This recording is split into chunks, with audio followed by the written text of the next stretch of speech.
The chandelier above the dining table shimmered with soft gold light, casting fractured reflections over the untouched plates of rosemary chicken and glazed carrots. The meal had cooled an hour ago, but neither Katie nor Roger had moved. They sat in silence. Not the comfortable kind that had once filled their home after long days, when a glance and a smile said more than words ever could. No, this silence was heavy, curated, dangerous.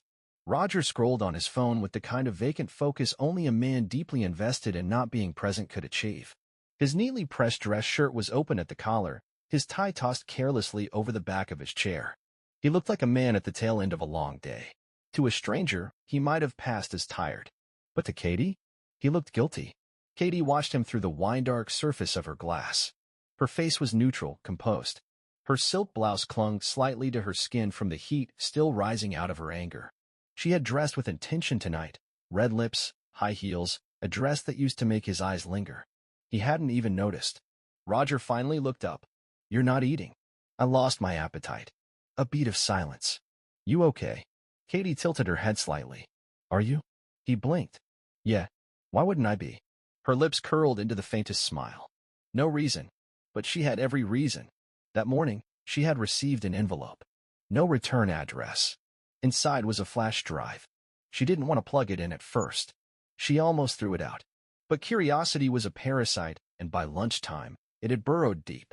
She closed her office door, plugged the flash drive into her laptop, and watched. Security camera footage. A dim hotel hallway. Room 416. Roger, clear as daylight, entered with a woman. Tall, blonde, expensive-looking heels clicking against the floor. Angelica. Katie had paused the video, rewound it. Watch again. Angelica. Her closest friend. The woman who stood beside her at her wedding. Who held her hand during her miscarriage. Who sent Roger whiskey on his last birthday. Now, she was holding something else. Katie took a sip of wine, masking the burn with a long blink. Her eyes met Roger's again. He offered a faint, crooked smile, the one he always used when he wanted to dodge a real conversation. "I was thinking of booking that Tuscany trip," he said. That nearly made her laugh. She remembered Angelica once talking about Tuscany, about how it was the kind of place you fall in love with someone you shouldn't.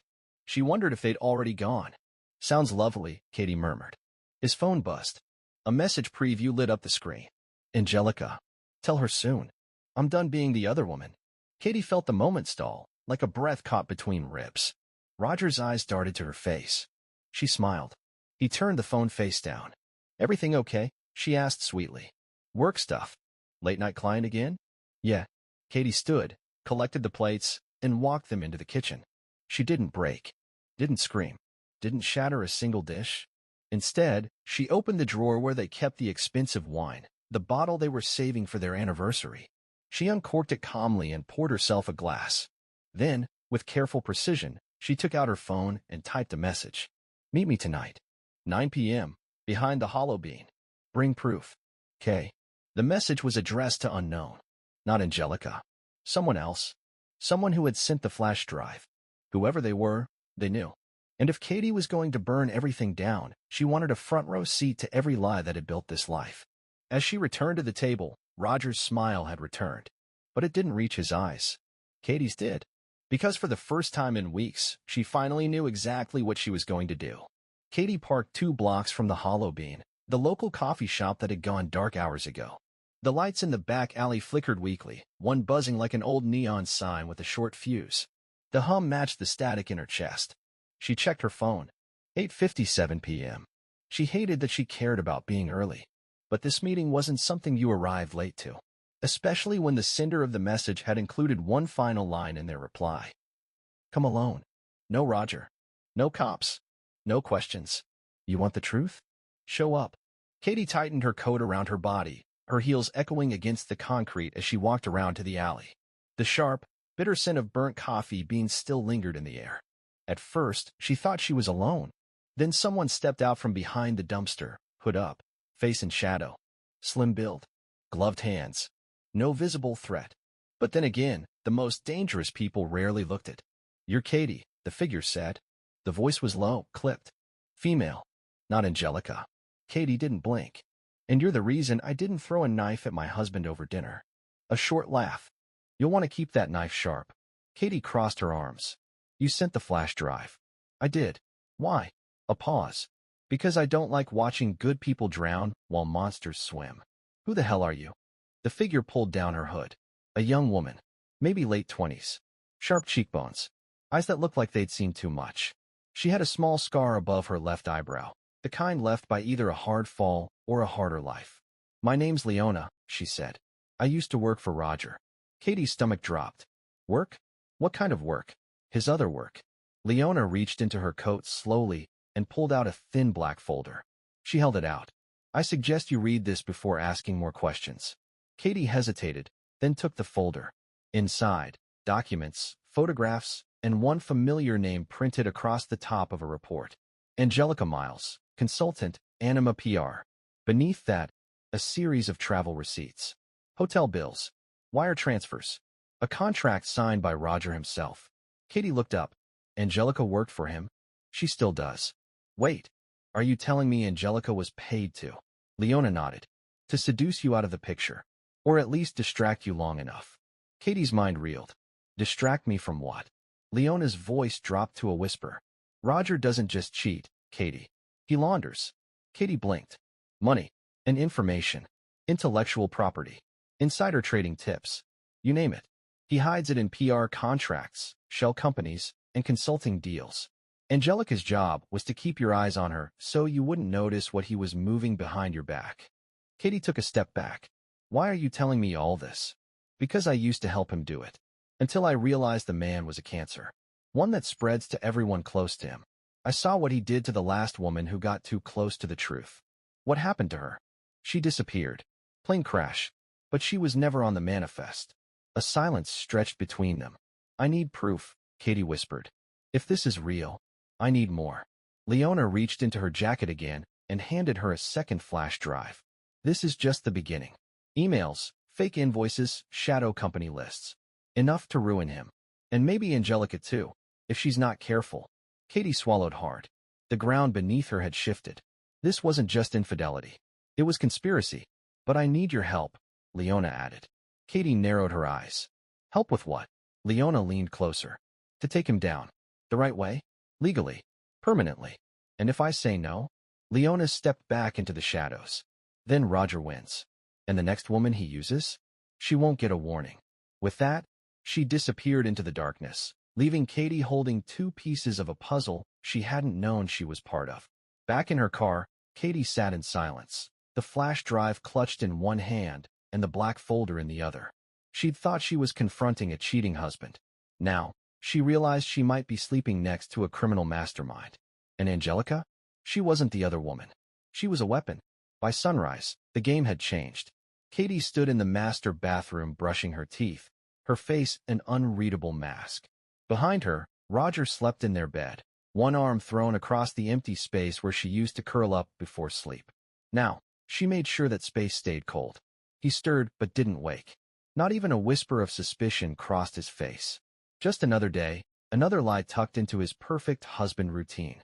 Good. Katie walked back into the bedroom and opened his closet.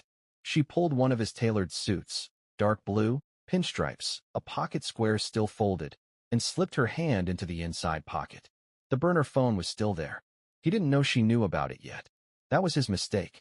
The night before, after the meeting with Leona, Katie had driven to a hotel and plugged the new flash drive into her laptop. No Wi-Fi, no auto-updates, just cold hard data.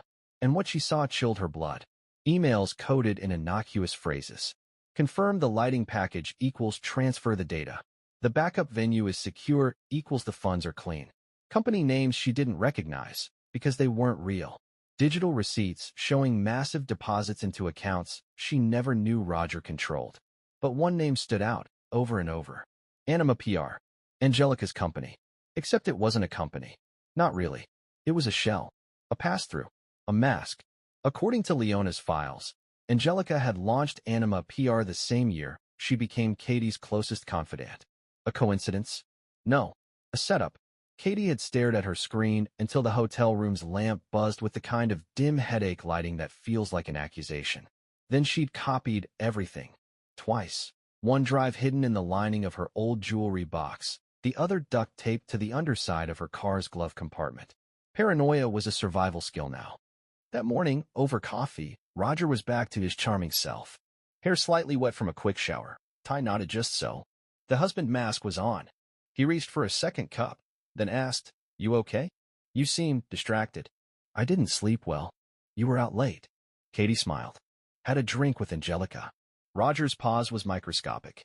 Just a half-second stall before the wheels turned. "Really?" he said, pouring more cream into his coffee. "She didn't mention anything. Maybe she didn't want to admit she was drunk by 9:30. That drew a laugh. It was real, casual. But his eyes weren't smiling. Katie kept her expression open, neutral. The good wife. The one who asked no questions. Who kissed cheeks and kept secrets she didn't even know existed. But today, she downloaded a password-capturing keylogger onto Roger's work laptop while he was in the shower. She'd mirrored his hard drive with software Leona had walked her through over encrypted chat, and she'd planted a listening device, small, flat, black, in the backseam of his briefcase.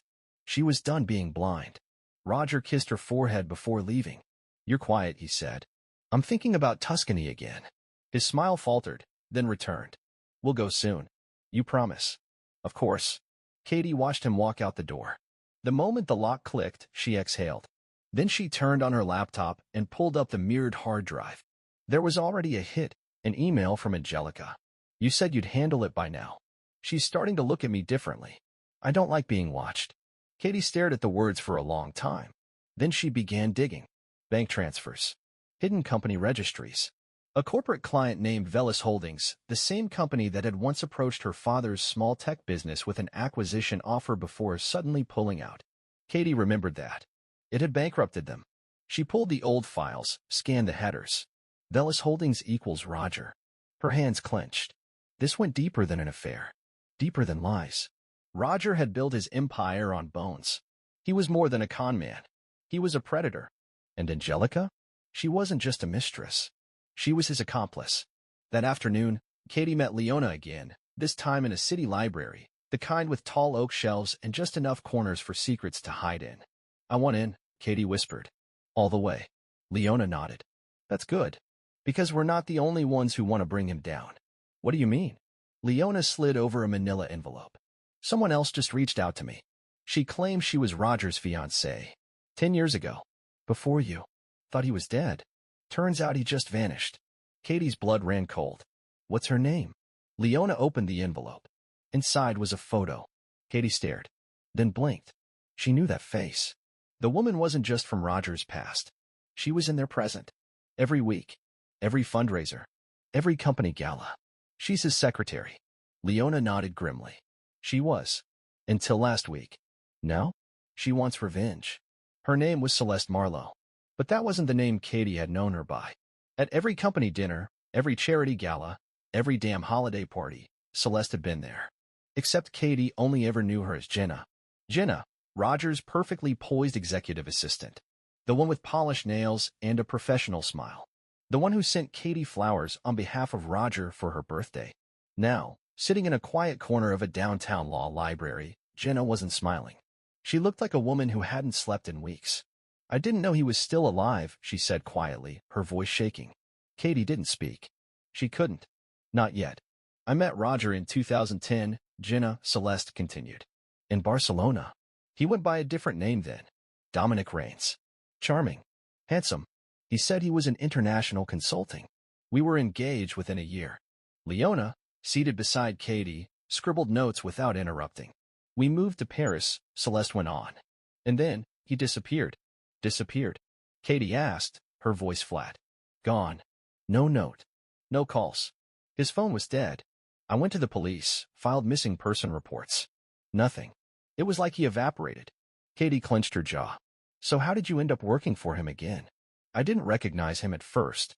He'd changed new name, American accent, a different face, almost. But there was something, the way he moved. His eyes. After a few months, I knew." "And you still stayed?" "I wanted answers," Celeste said. "And I wanted revenge. I figured being close was the only way I'd ever get either." Katie leaned forward. "And did you?" Celeste hesitated, then reached into her purse and pulled out a flash drive. "Not yet. But I found something I think you'll want to see." Leona popped open her laptop. Katie watched as a folder of video files loaded. security camera footage, internal memos, financial transactions, and one file labeled Angelica, June 14th. Private office. Leona opened it. The video was grainy, but the audio was clear. Roger and Angelica sat in his office. Close. Intimate. Their voices low. Roger, she's getting nosy. I don't like that tone she's been using. You said you could manage her. Angelica, she's suspicious, but still trusting. If I keep playing the best friend, I can keep her off your trail. Roger, you better. If she finds out about the shell accounts, the Velis hit, or Brazil, we're both F*** edition. The video ended. Katie felt her stomach twist. She'd known about the cheating. She'd even suspected the laundering. But Velis? That was her father's company. The tech startup that collapsed mysteriously after a hostile buyout. And Brazil? That was the country where her uncle had disappeared on a business trip 5 years ago. Disappeared, with a connection to one of Roger's international deals. Katie looked at Celeste. Why are you helping me now? Celeste's eyes burned with quiet rage. Because I've waited 10 years to destroy him. And I'm done waiting. Leona tapped the laptop. This confirms everything. We have enough to take him to court. No, Katie said coldly. Not yet. Leona blinked. You want to wait? I want him to feel it first. Everything he's done to us? I want it mirrored.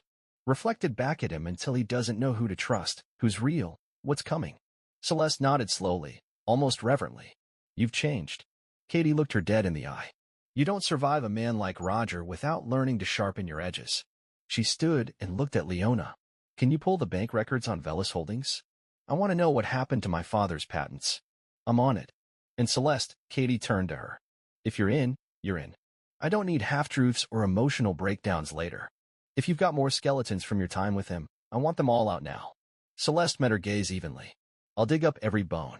That night, Katie went home and made herself tea, pretending her world hadn't just cracked down the middle. Roger was already in bed, phone in hand. Long day? He asked. Yeah. Caught up with Jenna. You know, your assistant. He didn't look up. She's been acting off lately. Katie smiled into her mug. She told me the most fascinating story today. Roger finally looked up. Just briefly. But it was enough. That flicker of unease in his eyes. Good, Katie thought. He's starting to feel it.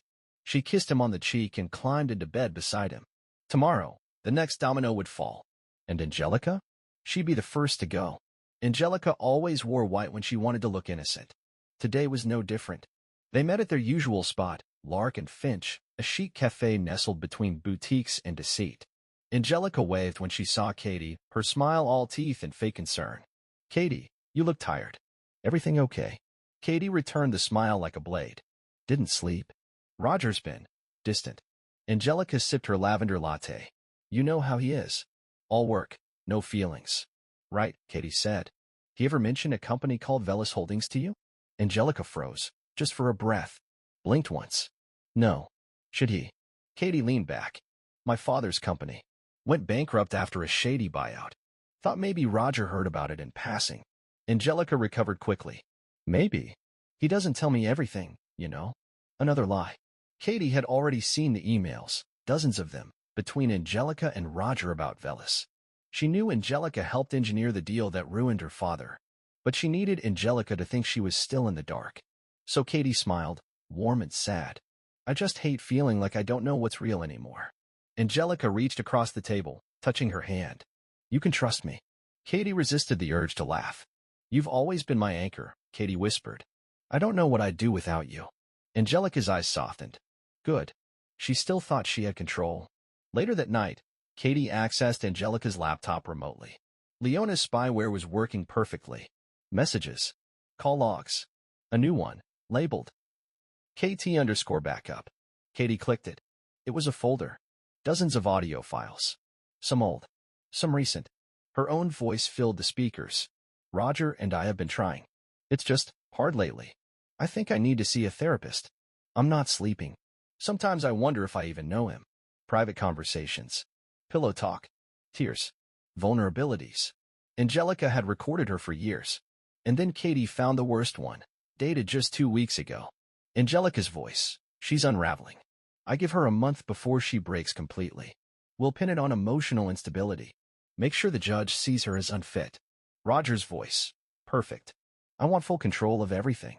And her gone. Katie closed the file. Her hands didn't shake. They wanted her erased. They thought she'd crumble. Instead, they just handed her the match to burn them both down. Angelica's world unraveled in less than 48 hours.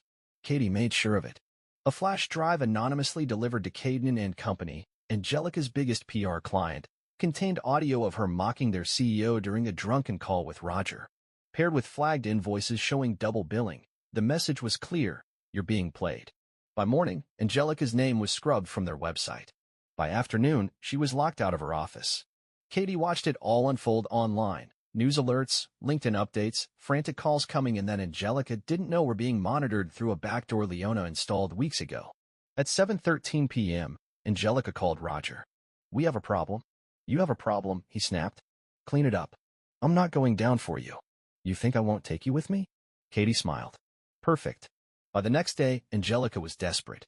She showed up at Katie's front door, mascara smudged, phone in hand. "I need to talk to you," she pleaded. Katie opened the door halfway. "About what?" Angelica hesitated. "Roger. He's turning on me. I think he's setting me up." Katie tilted her head. "Didn't see that coming?" Angelica's eyes searched hers. "You knew." "I did," Katie said softly. "And now you know what it feels like." She started to close the door, but Angelica blocked it. "Please. I didn't want it to go this far. He threatened me. I was going to stop it." Katie stared at her for a long moment, then stepped aside. "Come in," she said. "But remember, everything you say now better be the truth." Angelica sat on the edge of Katie's couch, pale and unraveling. The cool, calm persona had vanished. Her hands trembled around a half-empty glass of water she hadn't touched. "I didn't know at first," she said. "Roger told me it was just a fling, that he loved you, that he just needed a distraction." Katie didn't speak. She let the silence press. Angelica swallowed hard. "But it changed. He started asking me to do things. Watch you. Record you. Feed him your schedule. He said he was protecting his assets." Katie's voice was razor-thin. "And you helped." "Happily." Angelica looked up, her eyes red. "Because I loved him. Because I thought he'd leave you. But he never did. And when I pushed, he got cold. And then someone else started calling the shots." Katie's brows lifted. "Someone else?" Angelica nodded. "There's a funder. A backer. Someone Roger answers to. Someone he's scared of." Katie leaned forward. "Who?" Angelica hesitated, then whispered a name. Katie blinked, stunned. "Harold Prescott?" Angelica nodded slowly. Katie sat back, stunned. Harold Prescott was her godfather. A billionaire tech mogul. Her father's old mentor. The man who'd offered to help them when her dad's company fell apart. "I don't know how they're connected," Angelica said. "But Prescott owns Velis Holdings. He's the one who orchestrated the buyout. Roger was just the puppet." Katie's blood went cold. Harold. The man who held her at her christening. The man who gifted her a scholarship when college seemed impossible. The man who visited for Christmas. "He knew," she whispered. "He knew what that deal did to my father." "He didn't care," Angelica said. "It was all leverage. And now that Roger's slipping. I think Prescott's looking for a cleaner exit." Katie stood. This wasn't just betrayal anymore. It was legacy theft. Family betrayal. Personal. "Does Roger know you told me?" "No," Angelica said quickly. "But if he finds out?" "He won't," Katie said coldly. "Because you're going to do exactly what I tell you next." Angelica nodded, desperate. "Anything." Katie walked to her window, looking out at the quiet street below. "Good. Because you're going to help me bring them both down." Angelica wore white again. A power move, maybe. Or a leftover reflex from when she still believed in image control. Either way, she walked into Roger's office like a ghost reborn. His eyes narrowed the moment he saw her. "You have a lot of nerve showing up here." "I have information," she said coolly, closing the door behind her. "You're in trouble.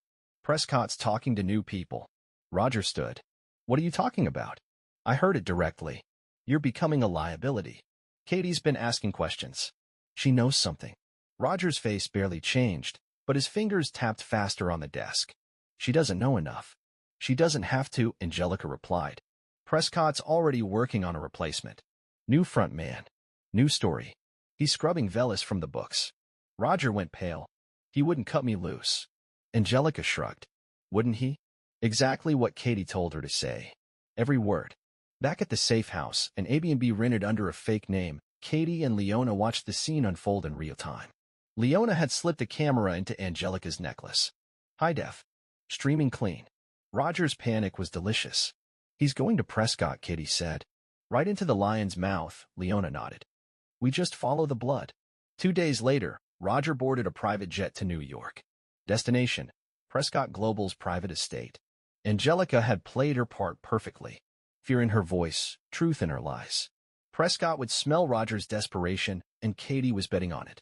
Using the mirrored phone drive, Katie pinged Roger's GPS, captured audio, even recorded encrypted calls. One stood out. Roger, I need assurance. You're not cutting me out. Prescott, you were useful. That's all you were ever meant to be. Roger, you don't scare me.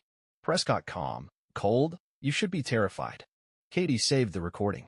Later that night, Leona called in a favor from an old contact at the SEC, quiet, discreet. The kind who knew how to listen without alerting sharks. The tip was simple. Roger Langdon and Harold Prescott are laundering stolen IP through Velis Holdings, with falsified shell structures in the Caymans. Start with Jenna Marlowe. She knows where the bodies are buried. It was enough. Enough to launch a formal probe. Enough to rattle cages. Roger returned home 2 days later. His hands were shaking. He didn't know about the audio. Didn't know Angelica had flipped. Didn't know Katie already had the Cayman's wire history, thanks to a drive Celeste had been quietly collecting for years. He walked into the kitchen like a hunted man. Katie smiled at him from the stove. Coffee. He nodded. She handed it to him with a slow, patient grace, then said, You ever think about how quickly a life can collapse? He looked at her, confused. She sipped her own coffee. I have. He didn't speak. Couldn't. Somewhere deep in his gut, he knew. The empire was cracking. And Katie? She was holding the hammer. The news broke just after dawn. SEC launches federal probe into Prescott Global and Velis Holdings. Financial anchors called it a market-shaking investigation. But Katie? She just called it step one. Roger's face turned ghost-white over breakfast as he stared at his phone. His hand trembled as he scrolled headline after headline. Prescott's name was everywhere. Subpoenas. Asset freezes. Confidential informants. Katie sliced her grapefruit in silence. Did you know about this? He asked, voice brittle. She shrugged. I watched the news. He stood too fast, knocking his chair backward. I need to call Prescott. Maybe wait, Katie offered gently. He might be busy. Because he was. Prescott had been arrested at his private golf resort, phones seized, files confiscated, and his legal team stone-faced outside a Manhattan courthouse. But the best part? He didn't see it coming. Katie had made sure of it. Later that day, Roger's car peeled out of the driveway. Katie didn't stop him. She followed him. Leona and Celeste, parked 2 cars behind, tracked him all the way to an upscale law firm downtown. Inside, Roger met with Mitchell Vaughn, a corporate defense attorney known for keeping billionaires out of prison, until he didn't. Because Katie had already sent Vaughn a quiet message. Your client's planning to burn you as a fall guy. Ask for the Velis documents from Brazil. You'll know I'm telling the truth. That night, Vaughn withdrew from Roger's case. 2 hours later, a second story broke. Anonymous source provides insider evidence of money laundering and IP theft inside Velis Holdings. Federal investigation expands. Roger knew. He came home looking haunted. You're doing this, he said, barely above a whisper. Katie didn't deny it. Why? He asked. Why not just leave? Because I don't run from rot. I rip it out by the root. He stared at her, then laughed once, bitterly. You're not who I thought you were. No, Katie said. But I'm exactly what you made me. The next morning, 2 federal agents arrived at their front door. Katie handed them a flash drive and a cup of coffee. They took both. Roger was arrested without incident. Wire fraud. Corporate theft. Conspiracy. The mugshot made national news. Angelica fled to Europe. Celeste testified remotely. Leona secured whistleblower immunity. And Katie? Katie went viral. The wife who brought down $1 billion scam. Sleeping with the enemy until she didn't. Meet the woman who outsmarted Roger Langdon and Harold Prescott. Interview offers flooded in. Katie declined most. She wasn't here for fame. She was here to finish what they started. 3 months later, Roger sat in an orange jumpsuit, wrists cuffed to a bolted steel table. His eyes were hollowed, thinner now, pale from confinement. Across from him, Katie sat in a crisp black blazer. Calm. Unmoved. He laughed. Once. You really did it. She tilted her head. No, Roger. You did it. I just made sure the world watched. You ruined me. You ruined yourself. The silence that followed felt like closure. He leaned forward, voice low. Prescott's gone. But you don't know half of what we buried. This isn't over. Katie smiled. Then you'll rot knowing I'm still out here, digging. She stood to leave, but paused at the door. One more thing, she said, turning. Your plea deal? It's off the table. Roger froze. Why? Katie shrugged. Turns out I do believe in justice. Outside, Leona waited beside the car. Judge gave him 20. Not enough, Katie replied, getting in. But it'll do. 6 months later, the nonprofit launched, the Marlowe Foundation, named in part for Celeste. Focus, corporate transparency, and whistleblower protections. First donation? 7 figures from an anonymous account tied to a hidden Prescott fund Katie didn't report. A little poetic justice. And Angelica? She sent one letter. From France. No return address. I hope someday you'll forgive me. I never thought I'd lose everything. Katie didn't reply. Some ghosts were better left unread. That night, Katie walked alone through her quiet home. No more watching over her shoulder. No more pretending. Just peace. Hard-earned. Unbreakable.